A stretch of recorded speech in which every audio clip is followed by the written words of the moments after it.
नमस्कार, आप देख रहे हैं इंडिया न्यूज। आपके साथ मैं हूं शुभ्रा सुमन। देश में कोरोना संकट के बीच दिल्ली से एक राहत भरी खबर आ रही है।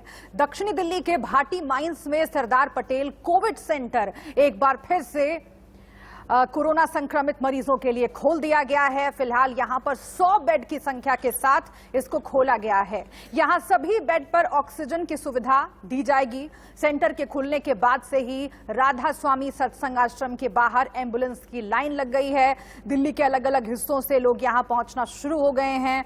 हम आपको ये तस्वीरें दिखा रहे हैं जो राहत भरी तस्वीरें हैं। एम्बुलेंस एक साथ इकट्ठा होने के कारण इनको ऑर्गेनाइज तरीके से अंदर ले जाने के लिए दिल्ली पुलिस की टीम को वहां पर तैनात किया गया है।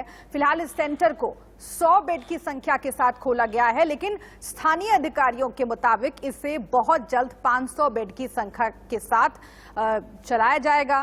तो यह अहम खबर आपको बता रहे हैं। एक तरफ मरीजों की तादाद लगातार बढ़ती जा रही है, ज्यादा बेड्स, ज्यादा ऑक्सीजन की सप्लाई की मांग हो रही है, और इन सब के बीच यह अहम खबर आपको बता रहे हैं। ये जो सेंटर्स हैं वो वाकई राहत की खबर।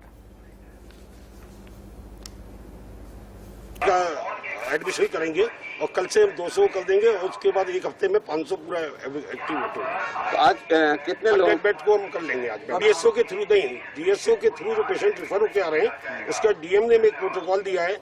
इसका आपका लेवल SpO2 85 एंड अबव है, उन्हीं को एडमिट कर सकते हैं, क्योंकि कोविड केयर सेंटर है ये हॉस्पिटल प्रॉपर नहीं है। तो जो ऑक्सीजनेटेड बेड है सारे हमारे ऑक्सीजन के, तो उन पेशेंट को मेंटेन यहाँ कर पाएंगे। अंदर ऑक्सीजन है पूरी, हमारे पास जो है कंसंट्रेटर्स हैं, डॉक्टर्स हैं, पूरे स्पेशलिस्ट हैं, हमारे पास सारे इक्विपमेंट्स लगभग सारे हैं जो बेसिक नीड्स। तो ज्यादा से ज्यादा मरीजों का इलाज जल्दी से जल्दी हो सके, इसलिए ये कोविड सेंटर्स शुरू किए गए हैं। दिल्ली के अस्पतालों में ऑक्सीजन और बेड की कमी इस बीच लगातार बनी हुई है। अभी क्या हालात हैं, बता रहे हैं इंडिया न्यूज संवाददाता आदित्य नायर। इंडिया ने आज फिर रिकॉर्ड तोड़ केसेस देखे हैं। 3.5 लाख से ज्यादा केसेस अब इंडिया में हो चुके हैं। एक्टिव नंबर ऑफ केसेस की अगर बात करें तो इंडिया में वो आंकड़ा भी क्रॉस करता हुआ वर्ल्ड रिकॉर्ड तोड़ता हुआ दिख रहा है। दिल्ली में भी केसेस जो है उसमें कोई कमी नहीं हो रही है। 20-25 हजार के करीबन केसेस अभी भी दिल्ली में देखा जा रहा है, और ये सब तब जब धीरे धीरे करके पूरा देश जो है वैक्सीनेशन की तरफ अब आगे बढ़ रहा है कि कैसे पूरे देश में एक एक करके जितने भी 18 वर्ष से ऊपर लोग हैं उनको May 1 से वैक्सीनेट किया जाएगा। अभी मैं एक वैक्सीनेशन सेंटर के सामने ही खड़ा हूं और यहाँ पे आप देख पाएंगे कि लॉकडाउन के चलते दिल्ली में कैसे ये वैक्सीनेशन सेंटर काफी हद तक खाली पड़ा हुआ है। यहाँ पे कुछ लोग आपको दिखेंगे जो आए हैं वो वैक्सीनेट करवा रहे हैं, पर उनमें भी काफी ज्यादा डर इसी बात को है कि अगर किसी तरीके के वैक्सीनेशन सेंटर या हॉस्पिटल जाते हैं तो वहां से उनको कहीं ना कहीं कोरोना ना हो जाए, क्योंकि अगर कोरोना होता है तो अब दिल्ली की स्थिति इतनी बुरी है कि ऑक्सीजन मिलना, दवाई मिलना, बेड मिलने की बहुत ज्यादा किल्लत हो रही है। ऑक्सीजन की जो किल्लत अभी तक महसूस हो रही थी उसके लिए फाइनली अब केंद्र सरकार इस बात को लेकर जाग चुकी है। जो ट्रेनें, जो फ्लाइट्स, जो एयरलिफ्ट करवा रही थी अभी तक ऑक्सीजन की बातें केंद्र सरकार करती हुई आई है, वो आज जाके दिल्ली में पहुंची है। आज करीबन सुबह 4 बजे के आसपास ट्रेनें जो हैं पहुंची है और दिल्ली के अस्पतालों में अब ऑक्सीजन पहुंचने लगी है, पर बेड्स दिल्ली में अब करीबन 0 हो चुका है। जो सरदार पटेल राधा स्वामी 20 के 1000 बेड का फैसिलिटी खुल रहा था, वहां पे इतनी ज्यादा अब 15,000 बेड की फैसिलिटी में 15,000 लोगों ने अप्लाई किया हुआ है वहां पे उसमें एंटर करने के लिए, और बताया जा रहा है कि वहां की फैसिलिटी ढंग से खुली भी नहीं है और इतना उनके पास फैसिलिटी है ही नहीं कि वो अगर क्रिटिकल कोई पेशेंट हो उसका ख्याल रखा जाए। तो वो फैसिलिटी भी अब आज के दिन जो खुला है, आज के दिन में ही वो फैसिलिटी पूरी तरीके से ओवररन हो चुका है। उसके बाहर बहुत ज्यादा भीड़ देखी जा रही है और जो पूरा वहाँ का हेल्पलाइन है वो एक कैओटिक तरीके से अब चलने लगा है। तो बेड्स की बहुत ज्यादा किल्लत, दवाइयों की बहुत ज्यादा किल्लत, पर ऑक्सीजन की किल्लत जो हो रही थी उसमें अब थोड़ी बहुत राहत इसलिए मिलने लगी है क्योंकि केंद्र सरकार ने जितने वादे किए थे वो आज जाके अब धीरे धीरे पूरे हो रहे हैं। कैमरा पर्सन अजय के साथ मैं आदित्य नायर, इंडिया न्यूज, दिल्ली। तो राजधानी दिल्ली में क्या है जमीनी हालात, ये हमने आपको बताया। आप देश के अलग अलग इलाके आपको दिखाते हैं और वहां पर क्या हालात है ये भी समझिए। राजस्थान में पिछले एक सप्ताह में कोरोना के 1 लाख पॉजिटिव मरीज और करीब 450 मरीजों की मौत से चिकित्सा विभाग में हड़कंप मचा हुआ है। प्रदेश के अस्पतालों के हालात भी सही नहीं कहे जा सकते हैं। प्रदेश के अस्पतालों में मरीजों की संख्या बढ़ने से ओवरलोड की समस्या आ रही है, तो वहीं ऑक्सीजन की कमी से जूझते अस्पताल मरीजों को पूरी चिकित्सकीय सेवाएं नहीं दे पा रहे हैं। ज्यादा जानकारी दे रहे हैं हमारे संवाददाता ध्वज आर्य। सेकंड पीक से राजस्थान में हाहाकार मचा हुआ है और कोरोना के जो पॉजिटिव मरीज है, अगर पिछले 7 दिनों की बात की जाए तो राजस्थान में 1 लाख से ज़्यादा कोरोना पॉजिटिव मरीज आ चुके हैं और करीब जो है 450 के आसपास राजस्थान में मौतें हो चुकी हैं। ये आंकड़े जो है कहानी अच्छी नहीं कह रहे हैं, लेकिन चिकित्सा विभाग जो है लगातार दावे कर रहा है कि तैयारियां पूरी हैं, लेकिन अस्पतालों के हालात काफ़ी ख़राब है। राजधानी के जयपुरी अस्पताल में मैं खड़ा हूं, पीछे की लाइन लगी हुई है और जो आईसीयू के जो बेड हैं उनकी जो कमी है साफ तौर पर देखी जा सकती है। पूरे देश में ऑक्सीजन का संकट है, लेकिन राजस्थान की बात की जाए तो राजस्थान में जो ऑक्सीजन का संकट है अभी फिलहाल जो है बना हुआ है, लेकिन जो सरकार की तरफ से दावे किए जा रहे हैं कोटा और उदयपुर में ऑक्सीजन की सप्लाई जो है लगातार हो रही है और उसके साथ साथ में जिस तरीके से मरीज बढ़ रहे हैं तो उसको लेकर कई जो बड़े लोग हैं, भामाशाह हैं, वो आगे आए हैं। 500 बेड के उन्होंने यहाँ पर क्वारंटाइन सेंटर बनाए हैं। तो मुख्यमंत्री अशोक गहलोत खुद यहाँ मॉनिटरिंग करते नजर आ रहे हैं। जो भी चिकित्सक यहाँ पर जो सारे इंतजामात हैं अस्पतालों के, उनको लेकर मुख्यमंत्री अशोक गहलोत जो है खासा जो है सतर्क नजर आ रहे हैं। मुख्यमंत्री अशोक गहलोत लगातार अपील कर रहे हैं लोगों से घरों में रहने की। जो इंडिया न्यूज की तरफ से एक मुहिम चलाई जा रही है कि लोग अपने घरों में रहें तभी सुरक्षित रह सकते हैं और कोरोना की जंग जीत सकते हैं। सहयोगी नरेंद्र सिंह के साथ फौज, इंडिया न्यूज, जयपुर। तो कोरोना से हालात पिछले कुछ वक्त में काफी खराब हुए हैं और लगातार इंडिया न्यूज भी आपसे अपील कर रहा है कि जो भी मदद आपसे बन पड़ती है वो आप जरूर कीजिए। कुछ लोग हैं जो मदद के लिए सामने आए हैं। पिछले साल की तरह सलमान खान ने इस साल भी कोविड के खिलाफ कमर कस ली है। सलमान खान रोजाना मुंबई में कोरोना फ्रंटलाइन वॉरियर्स के लिए 5000 खाने के पैकेट बंटवा रहे हैं। हाल ही में सलमान खान का एक वीडियो सामने आया है जिसमें पुलिसकर्मियों के लिए 5000 खाने के पैकेट्स का खुद वो निरीक्षण कर रहे हैं। इस वीडियो में दिखाई दे रहा है कि सलमान खान फूड पैकेट का खाना खुद खाकर ये सुनिश्चित कर रहे हैं कि भोजन की क्वालिटी अच्छी है या नहीं। बता दें कि मुंबई पहले ही पिछले 2 हफ्ते से ज्यादा समय से लॉकडाउन से जूझ रही है। ऐसे में ड्यूटी पर तैनात कोरोना वॉरियर्स को खाने पीने की दिक्कतों का भी सामना करना पड़ रहा है।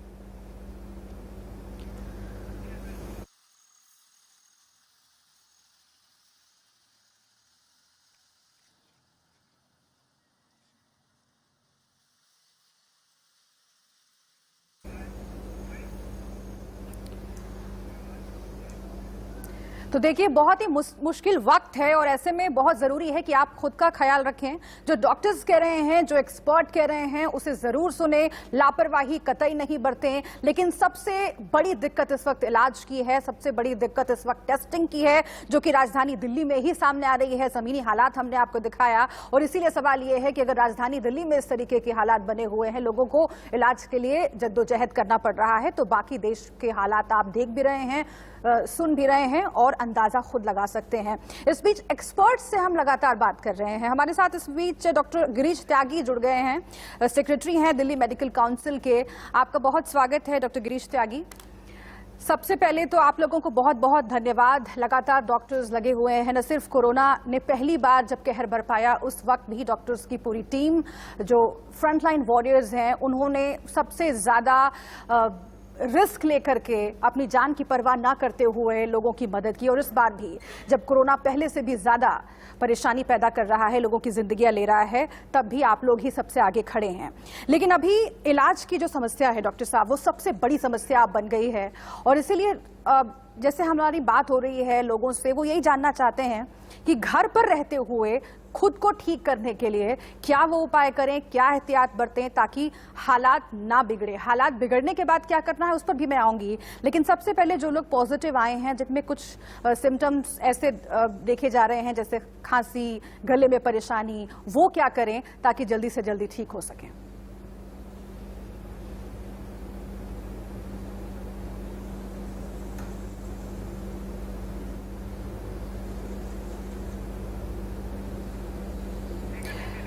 डॉक्टर गिरीश त्यागी से हम बात करने की कोशिश करेंगे, लेकिन इस बीच आपको राजधानी दिल्ली की तस्वीर दिखाते हैं। कोरोना वायरस के बढ़ते संकट के बीच सोमवार को मुख्यमंत्री अरविंद केजरीवाल ने प्रेस कॉन्फ्रेंस की। मुख्यमंत्री अरविंद केजरीवाल ने ऐलान किया कि दिल्ली में 18 साल से ज्यादा उम्र वाले लोगों को मुफ्त वैक्सीन दी जाएगी। दिल्ली के मुख्यमंत्री ने जानकारी दी है कि राज्य सरकार ने 1.34 करोड़ वैक्सीन का ऑर्डर दिया है। 1 मई से दिल्ली में वैक्सीनेशन का काम बड़े स्तर पर किया जाएगा। निर्णय लिया है कि 18 साल से ऊपर की उम्र के लोगों को फ्री वैक्सीन दी जाएगी। हम कोशिश करेंगे कि इसको जल्द से जल्द और बड़े स्तर के ऊपर कैसे लोगों को वैक्सीन किया जाए, इसका पूरा प्लान तैयार किया जा रहा है। वैक्सीन के एक निर्माता ने कहा है कि वो राज्य सरकारों को 400 रुपये में देंगे, दूसरे निर्माता ने कहा है कि वो राज्य सरकारों को 600 रुपये में देंगे और केंद्र सरकार को दोनों 150 रुपये में देंगे। मेरी उम्मीद है कि इसको एक ही प्राइस होना चाहिए, अलग अलग प्राइस नहीं होने चाहिए। दिल्ली में ऑक्सीजन बेड्स बढ़ाने का इस टाइम बहुत बड़े स्तर पे हम लोग काम कर रहे हैं। पूरे दिल्ली के अंदर कई जगह फैसिलिटीज क्रिएट की जा रही हैं। दिल्ली सरकार ने तो कुछ अहम फैसले दिल्ली सरकार की ओर से लिए गए हैं। बेड्स की संख्या बढ़ाई जा रही है, ऑक्सीजन सप्लाई पूरी हो सके इसकी कोशिश लगातार केंद्र सरकार और राज्य सरकार की ओर से की जा रही है। कोविड सेंटर्स नए बनाए गए हैं ताकि ज्यादा से ज्यादा मरीजों को उन हालातों में इलाज मिल सके जब जान बचाना मुश्किल हो रहा हो, और उन कोविड सेंटर्स में ऑक्सीजन की सप्लाई पूरी रहे, इस पर भी दिल्ली सरकार का ध्यान है। और इसके साथ ही 18 साल से ज्यादा उम्र के जो लोग हैं उन्हें फ्री में वैक्सीन 1 मई से दी जाएगी, ये भी जानकारी अरविंद केजरीवाल दे रहे थे। इस बीच सियासत भी खूब हो रही है, लेकिन उस सियासत को परे रखते हुए इंडिया न्यूज की मुहिम ये है और इंडिया न्यूज की कोशिश ये है कि आपके मन में जो सवाल हैं कोविड से जुड़े हुए उनका हम समाधान कर सकें, और जो एक्सपर्ट्स हैं, जो नामी गिरामी डॉक्टर्स हैं, वो आपके उन सवालों का जवाब दें। गिरीश त्यागी से हम बात करने की फिर से एक बार कोशिश करते हैं। डॉक्टर त्यागी, सवाल यही है मेरा, क्योंकि सरकारें अपनी तरफ से प्रयास कर रही हैं, लेकिन हाँ, ये कहना इस पॉइंट पर कोई जल्दबाजी नहीं होगी कि सरकारों ने पहले जो कोशिशें करनी चाहिए थी वो नहीं की। अब वो डैमेज कंट्रोल करने की कोशिश कर रही हैं, अब वो जो नुकसान हो चुका है उसे कम करने की कोशिश कर रही हैं। लेकिन लोग ये जानना चाहते हैं कि अगर वो अस्पताल जाते हैं, इनको इलाज नहीं मिलता, इसीलिए हम घर पर रहकर ही ठीक हो सकें, इसके लिए डॉक्टर्स क्या सलाह दे रहे हैं? अगर सिम्टम्स हैं कोविड के जो कि अभी थोड़े हैं, अभी कम है, खांसी है, थोड़ा बुखार है, गला खराब है, उन लोगों को आप कैसे सलाह देंगे कि घर पे रह के अपने आप को ठीक रख सकें ताकि स्थिति ना बिगड़े? जिन लोगों के जो सिम्टम्स नहीं के बराबर हैं या माइल्डली सिम्टोमेटिक हैं, वो घर पे रहकर ही अपना इलाज कर सकते हैं। अपना इलाज मतलब अपना घर पे अपना टेम्परेचर देखते रहें, SpO2 मेजर करते रहें, अपना लिक्विड ज्यादा लें ताकि डिहाइड्रेशन ना हो, हाइड्रेशन उनका प्रॉपर रहे, और अपने आप को किसी डॉक्टर से कांटेक्ट में रखें वीडियो कॉन्फ्रेंस के द्वारा, या जो भी आपका फैमिली फिजिशियन या पर्सनल डॉक्टर है उसको आप कांटेक्ट में रहें, उसको अपने रिपोर्ट अपना बताते रहें। SpO2 जब आपकी अगर कम हो रही है तो डायरेक्टली आप डॉक्टर के कांटेक्ट में जाएं। अगर SpO2 आपका ठीक ठाक आ रहा है, टेम्परेचर बिल्कुल नहीं है आपको, तो घर में आप आराम से ठीक हो सकते हैं। लेकिन अगर आपको कोई सांस लेने में दिक्कत है और SpO2 आपका कम आ रहा है तो आप डायरेक्टली डॉक्टर को कांटेक्ट करिए। साथ में आप बीच में अगर आप SpO2 कम हो रहा है तो प्रोनिक पोजीशन पर जाइए। प्रोनिक पोजीशन मतलब आप लेटते हैं, ज्यादातर हम लेटते हैं अपना पीठ के बल, यहाँ पर प्रोनिक पोजीशन पे आप पेट के बल लेटे, थोड़ा सा 1-2 पिलोज अपने हिप्स के नीचे लगाइए ताकि आपका उससे आपकी ऑक्सीजन सैचुरेशन इंप्रूव हो, और SpO2 में मेजर करिए। उसके साथ ही अगर आपका SpO2 डाउन हो रहा है और डॉक्टर आपको कह रहा है एडमिट के लिए, या अगर आपको सांस लेने में दिक्कत है, तो आपको जल्दी से जल्दी नजदीकी अस्पताल में जाकर आपको अपने आप को एडमिट भी कराना पड़ेगा। क्योंकि आज की डेट में कंडीशन ये है कि हमारे अस्पतालों में बेड नहीं है, ऑक्सीजन भी नहीं है, मेडिसिन की भी जैसे रेमडेसिविर वगैरह की कमी है, जो ऑफकोर्स होर्डिंग और ब्लैक मार्केटिंग हो रही है उसकी वजह से ज्यादा कमी है। तो जितना हम घर पे अपना इलाज कर सके, उन व्यक्तियों से अनुरोध है कि अपना घर पे ही इलाज करें, बिना मतलब कि आप अस्पताल की तरफ ना दौड़े, अस्पताल पे प्रेशर ना पड़े। अगर घर पे इलाज हो सकता है तो सबसे बढ़िया। बिल्कुल सही कह रहे हैं आप, और आपने एक बहुत ही अहम समस्या की तरफ ध्यान आकर्षित किया है कि जो कालाबाजारी हो रही है दवाइयों की, खासतौर से रेमडेसिविर की, उसकी वजह से लोगों को किल्लत हो गई है, मिल नहीं रही है, ये इंजेक्शंस नहीं मिल रहे हैं। इसीलिए डॉक्टर साहब मैं आपसे जानना चाहती हूँ, कई एक्सपर्ट्स का ये भी मानना है कि इन दवाइयों के पीछे आप मत भागिए फिलहाल। हालांकि जाहिर बात है कि जब तबीयत बिगड़ती है तो इन्हीं दवाइयों को खोजता है इंसान, और डॉक्टर्स भी कई बार प्रिस्क्राइब करते हैं। लेकिन ऑल्टरनेट क्या है रेमडेसिविर का? अभी जब तक सरकारें ठीक तरीके से ये इंतजाम ना कर लें कि कालेबाजारी रुक जाती है, तब तक लोगों की जान से तो खिलवाड़ नहीं किया जा सकता। इसीलिए उसका ऑल्टरनेटिव क्या है? कौन से ऐसे इंजेक्शन है, दवाइयां हैं जो कि उसकी जगह पर इस्तेमाल की जा सकती हैं? अगर आप ये बता सकें।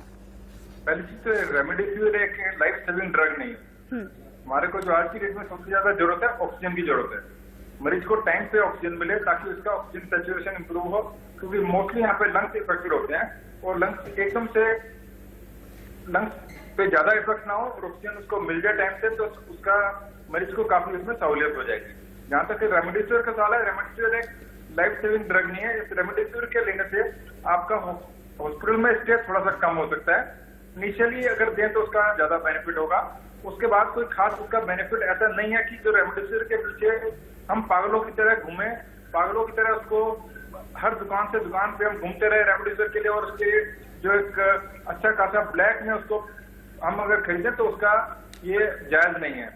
और डॉक्टर्स के आप कॉन्टेक्ट में हॉस्पिटल के में अगर एडमिट हैं, डॉक्टर का लग रहा है कि रेमडेसिविर की जरूरत है तो आपको रेमडेसिविर लिखेगा। अदरवाइज अगर रेमडेसिविर का रोल खत्म हो गया तो जो दूसरी दवाइयां हैं, जो भी दवाइयां हैं ट्रीटमेंट में प्रोटोकॉल में, वो आपको दे दी जाएंगी। इसलिए आप बिल्कुल निश्चिंत रहिए, अपने आप को डॉक्टरों के हवाले कर दीजिए। डॉक्टर आपका बिल्कुल अच्छी तरीके से ठीक ठाक और बेहतरीन तरीके से इलाज करने की कोशिश करेंगे। ठीक है डॉक्टर त्यागी, और यही बात डॉक्टर गुलेरिया भी कह रहे हैं कि रेमडेसिविर कोई जादू की छड़ी नहीं है, इसलिए उसके पीछे भागने की जरूरत नहीं है। हालांकि वाकई अगर कालाबाजारी हो रही है तो उसको रोकने की कोशिश सरकार को करनी चाहिए। कोशिश ही नहीं करनी चाहिए, अब तो एक ऐसा वक्त आ गया है जब सरकार को हर प्रयास करना चाहिए। प्रयास करती हुई सरकारें दिख रही हैं, लेकिन कहीं ना कहीं लोग भी ये महसूस कर रहे हैं कि थोड़ी देर जरूर हो गई है। और इसीलिए एक्सपर्ट्स जो कह रहे हैं उसे सुनिए, समझिए। हम भी आपको दिखा रहे हैं कि किस किस पोजिशन पर लेटना ठीक रहेगा अगर आप घर पे हैं, कोविड पॉजिटिव हैं और अगर सांस लेने में तकलीफ महसूस कर रहे हैं।